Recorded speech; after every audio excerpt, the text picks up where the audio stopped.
Okay, here's the Phase Linear 400, 200 watts a channel.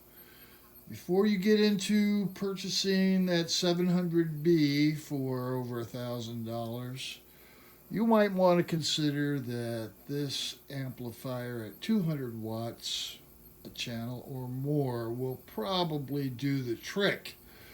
In any case, you need to match the amplifier to your speakers. This is designed to power the most inefficient of those speakers, and I've got a pair of Dahlquist right here which are very inefficient, and we're going to take a listen to those. I just wanted to point out real quick to you though, the only modification to this amp has been changing the incandescent meter lights from what they were to these LEDs, these blue LEDs.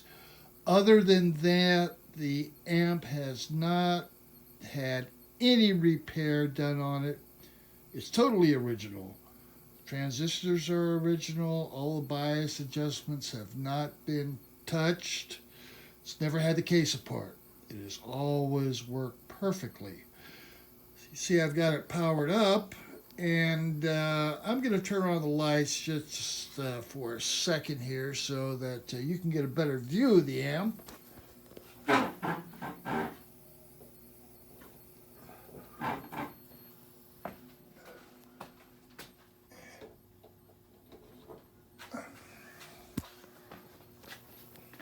Now, there were a couple of iterations of the 400 before Carver went into the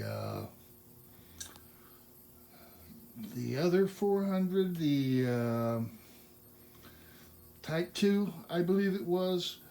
But originally these came out with half of the heatsink fins that you see on this amp right now. When you are looking at a 400, the first thing you need to look for is the fact that it has all the cooling fans to dissipate the heat coming off of this, because it is old technology and they do get warm. You see fans on eBay to keep these force cooled all the time, but you would definitely need that if you had only half of the heat sinks that this one does on it. And this was a change, a modification that Carver went to.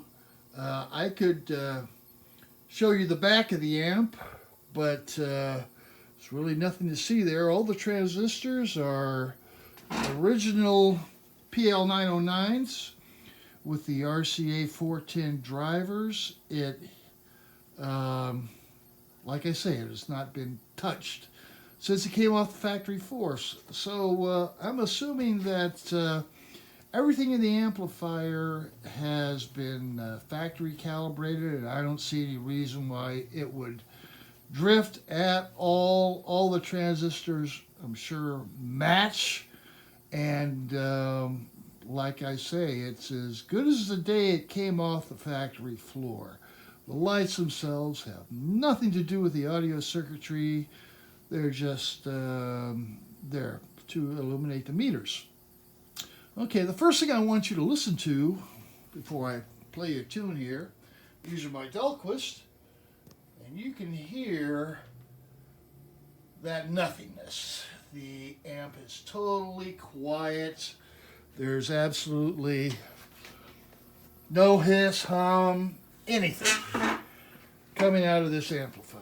I'm going to turn it on with my little Walkman here. Play you some Dixie Chicks. There we go.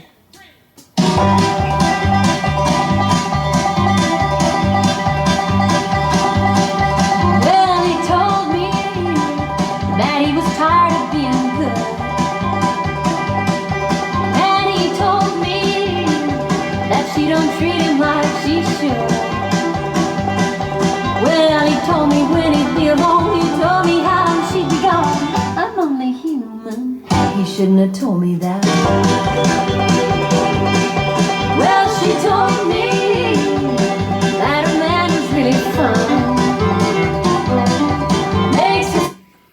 Okay, enough of that, all you country western fans out there. I love the Dixie Chicks. Anyway, I hope you were able to see the meters move. The meters are zeroed. They're properly calibrated. They move just fine. Like I say, I cannot find any anomalies. Nothing different in this amplifier than when it came off the factory floor. And,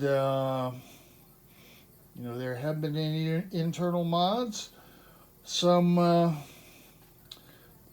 mods are available to it. You could upgrade the capacitors if you feel you don't have enough power in reserve for those big subwoofers of yours. But you might want to give this a listen to first before you invest the time and money to replace those. And there are other modifications that can be done. But other than that, this amplifier is as strong and as faultless as it was probably 30 years ago. And that is my goodbye.